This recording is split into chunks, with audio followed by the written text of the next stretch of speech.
You think you know how credit scores work. You've heard the rules. You follow them carefully. But what if almost everything you believe about your credit score is completely wrong? What if the advice you've been getting from friends, family, and random corners of the internet is actually damaging your financial future without you even realizing it? Today we are pulling back the curtain on the biggest credit score myths that millions of people still believe. And by the end of this video, you are going to understand exactly how this system actually works. Let's start with the one that almost everyone gets wrong. Checking your own credit score hurts it.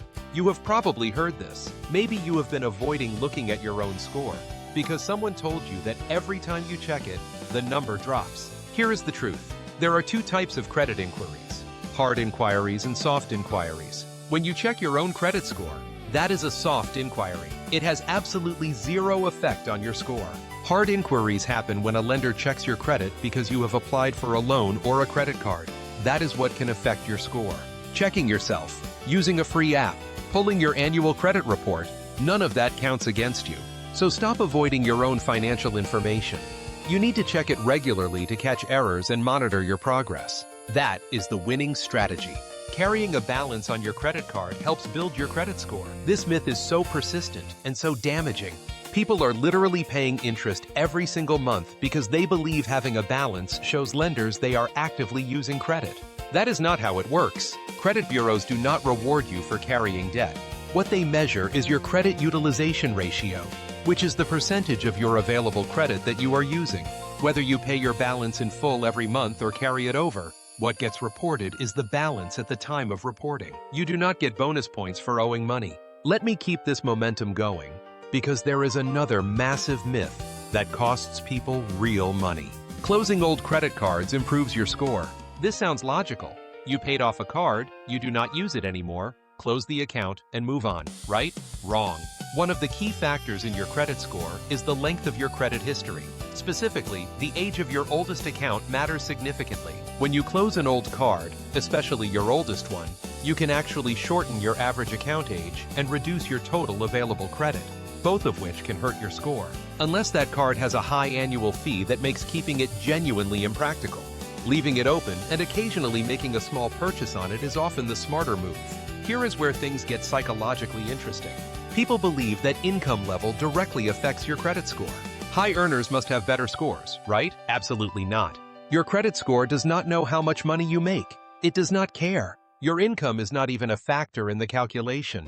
The score is built entirely around your behavior with credit: how reliably you pay, how much of your available credit you use, how long you have had accounts, what types of credit you carry, and how often you apply for new credit.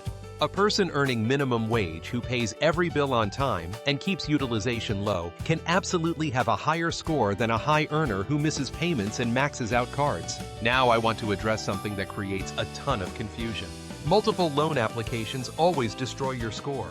This is partially a myth, and the nuance here is really important.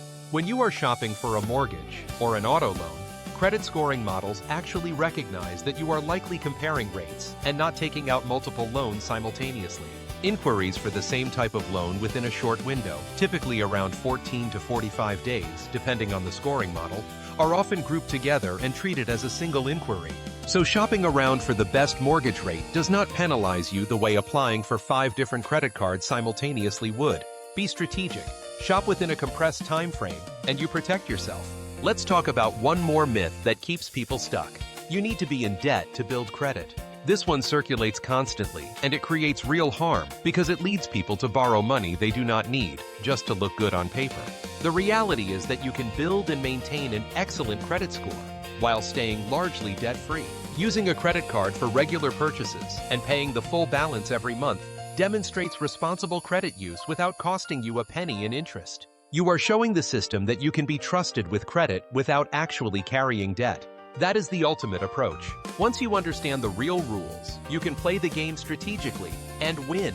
Your credit score is a measure of how you manage credit, not how rich you are, not how loyal you are to your bank, and not how often you carry a balance. The fundamentals are straightforward. Pay on time, every time. Keep your credit utilization low, ideally below 30%, and even better below 10%. Do not close old accounts without a good reason. Be careful about applying for new credit too frequently. And please, check your own score regularly, because knowing where you stand is the first step to improving. The financial industry benefits when you are confused about how all of this works. If this video shifted your thinking on even one of these myths, hit that like button, because it genuinely helps this channel reach more people who need this information. Subscribe if you want to keep cutting through the noise on debt, credit, and building real financial freedom. And drop a comment below telling me which myth surprised you the most. I read every single one.